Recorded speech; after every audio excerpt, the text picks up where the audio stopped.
few years, at some point, you decided to make a film about this house. And so I just wanted to hear what was that moment which actually prompted you to use that material and turn it into a film? There were a couple of things. In the early 2000, when the whole digital revolution just started, for the last 10 years or so, from 1990s, I was into television, heavily into television. Looking back, there was no film. I went to the Film and Television Institute of India to study to make films. And in the first 10 years of my life, I haven't made any films except I was doing television and surviving.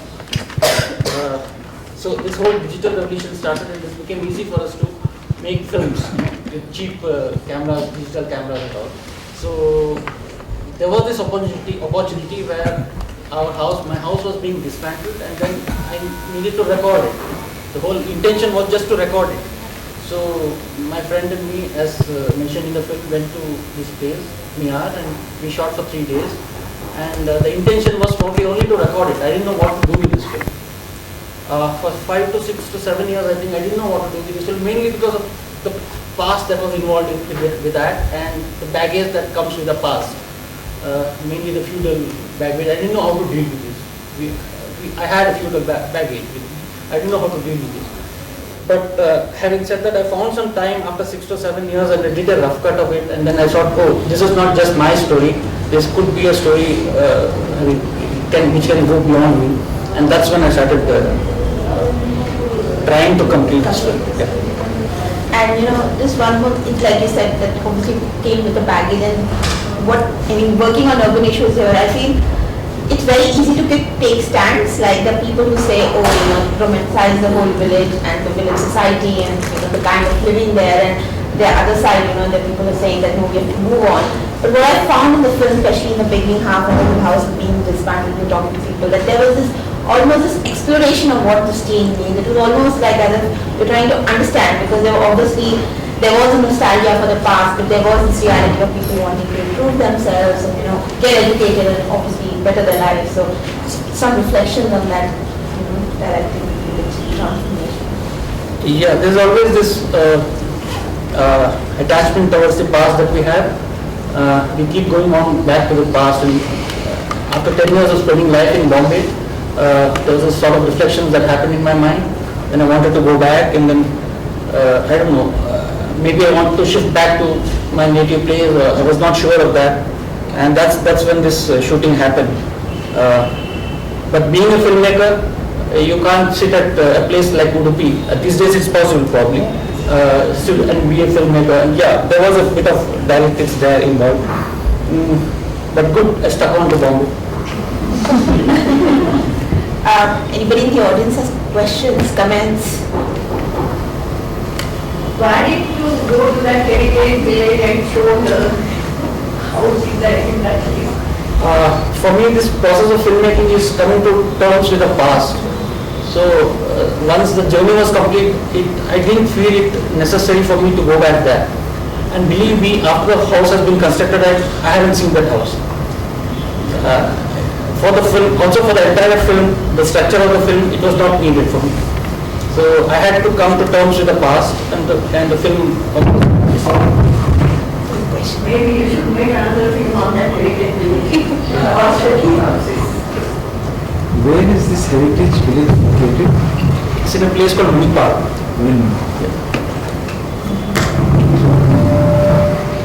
Any more questions, comments?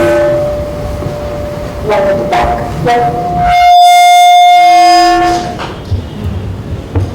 Yep. What are the major differences you saw in urban setting now and urban, the setting of your past, the people from the past and people now, based on the structure, based on their living, even the religious aspect of it, because there's a lot more religious things that are associated with the building which you shot there.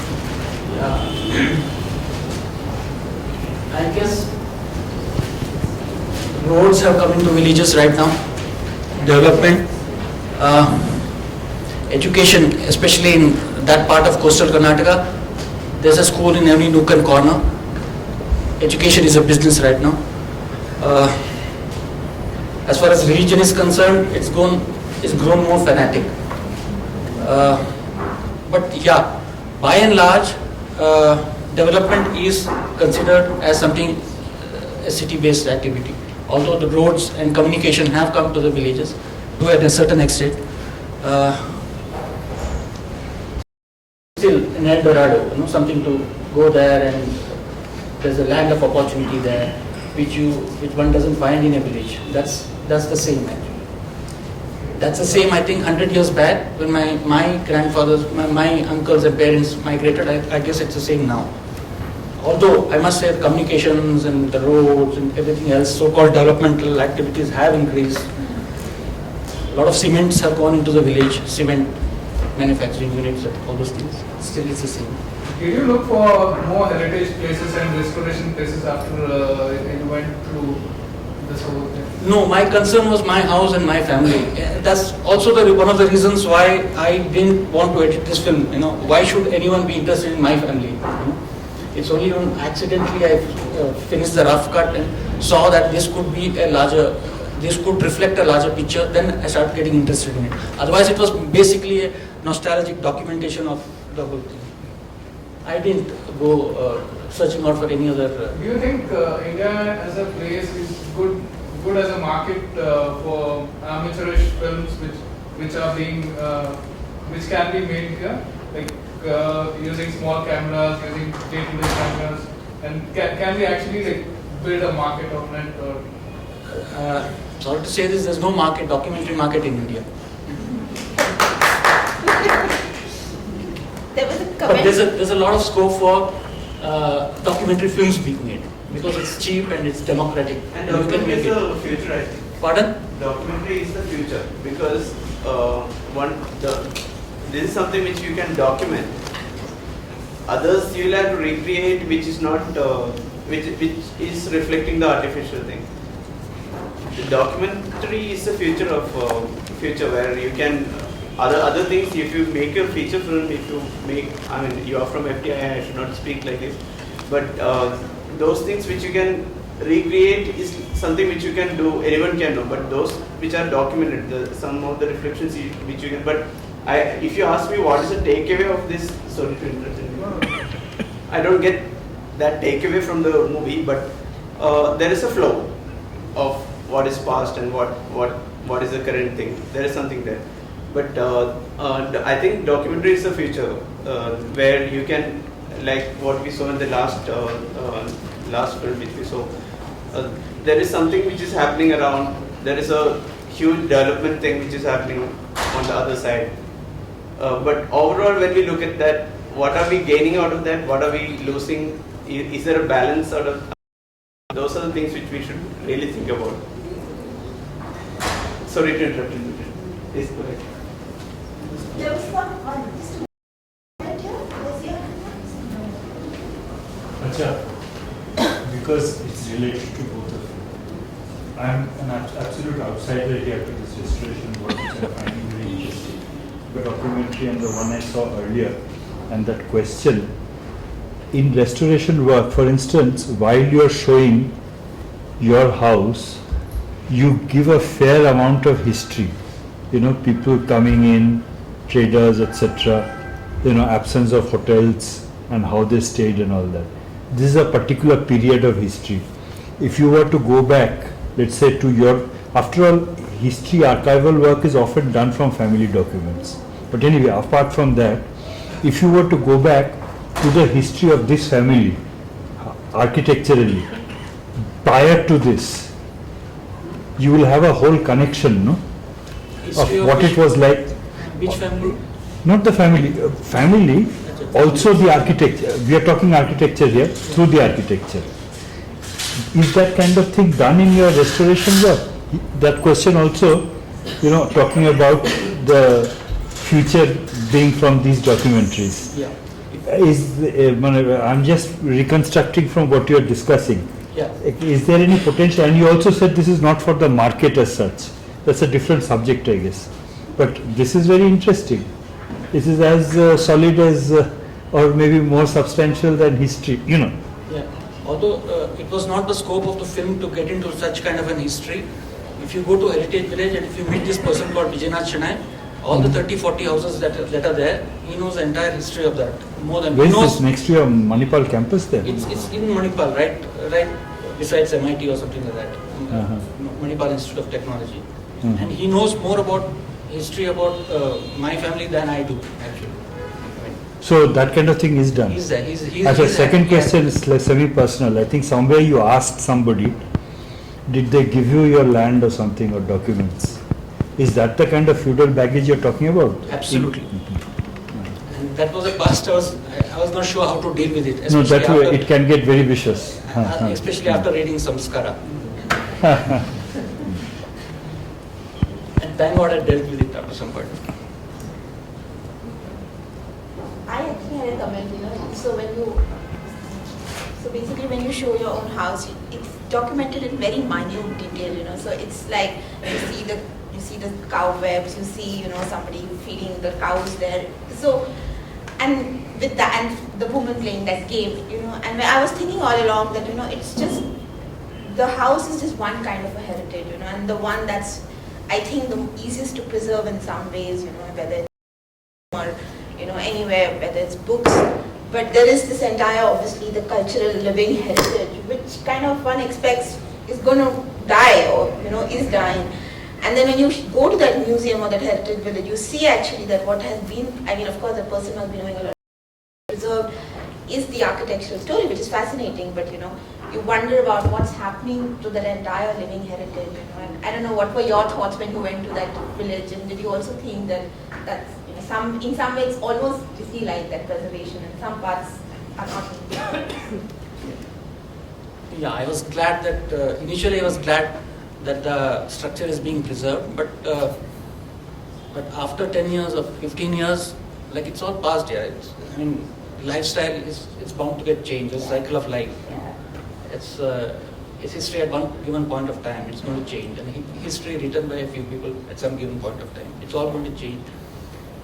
That's another debate altogether, how much do we preserve and what is to be preserved. Yeah. You just ask. Just ask. Yeah. How do you respond to this film being called amateurish? Because I think it's very sophisticated. Yeah, happy. Someone says it. Yes.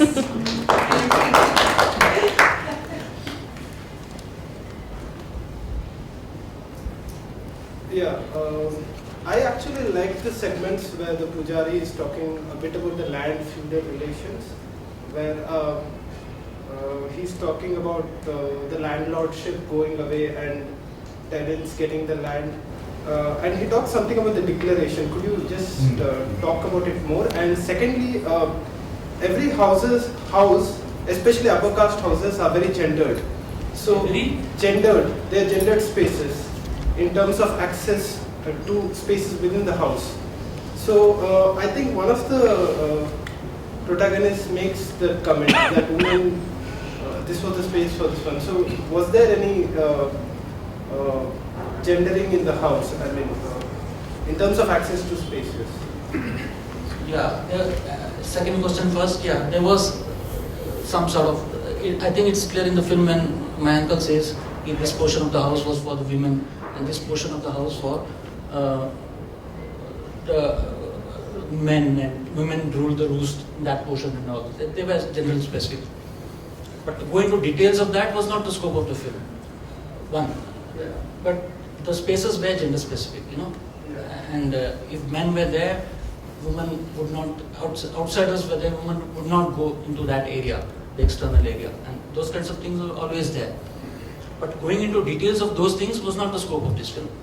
No, I understand, but nostalgia unfortunately tries to cover up such things. So one would want to question such things when you are making such a film. Yeah, I don't know. How do I question something that is 100 years back?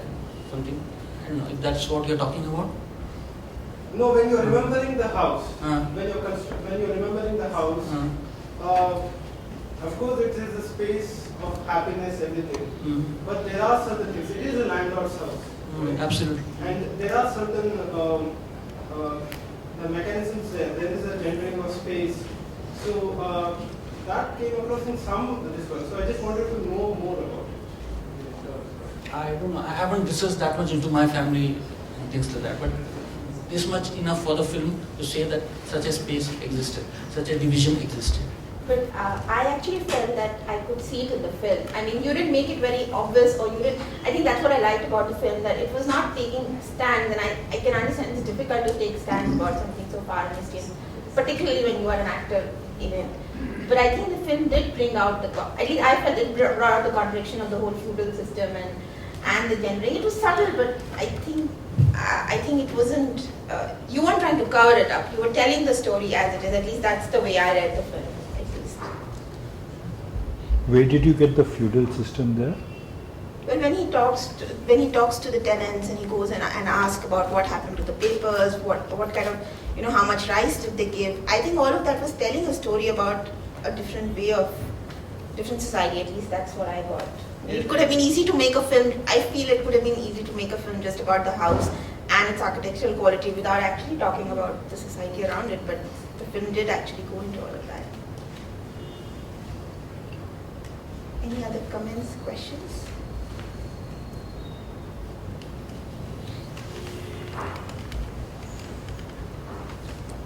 No? I have a comment actually. He was actually referring to the sociological bit of what happened earlier. I mean, it's like in the past, while gendering about the spaces. Because it happened, the history was made much earlier, before the document was made. And anything that was referred as in like, it was referred in the history. So every room or anything that was gendered, that was in the past. And while I was referring the picture as amateurish, it doesn't. I didn't mean the quality. I didn't mean the way it was shot. I actually was talking about whether such films. I mean, it's like amateurish films. Say if I make a film. I make a film and based on the script. If the script is good or if the subject is good but the quality isn't good, do we still have the market? That was the entire thing when I asked him a question regarding this. Yeah, when you say market, I meant you make a film and you sell it and you get money from that kind of a market. There is no market. For me, market is like if there are viewers, like we have a whole lot of people. Okay, so then there is a market. This is a market. Then there is. Amateur film has a market, a professional film has a market. Then there is a market. I got it wrong, sorry.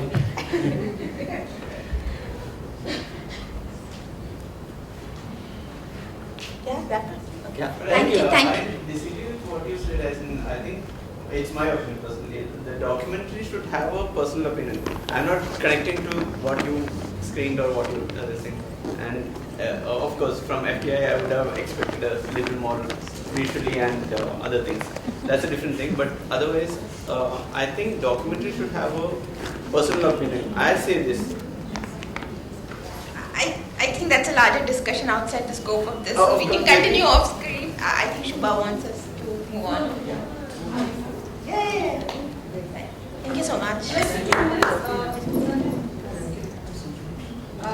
That's Sanjay. Sanjay Vadva is the publisher of Deep Focus, which is an old cinema magazine. He wants to just talk for 2 minutes. Hello.